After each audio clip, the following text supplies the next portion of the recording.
Бой начался тяжело, я не полностью сначала делал, растерялся, но мне вовремя сказали тренера, поедем на международный турнир, перед этим на сбор, подготовимся там и выиграем.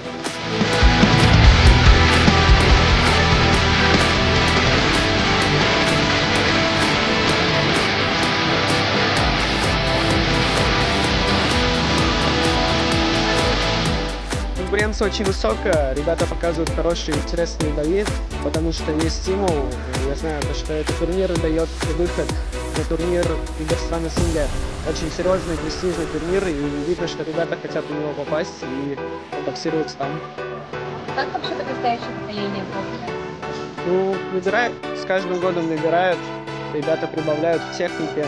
Конечно, это возраст такой 15-16 лет, где каждый год происходит смена состава, но конкуренция серьезная, и ребята растут.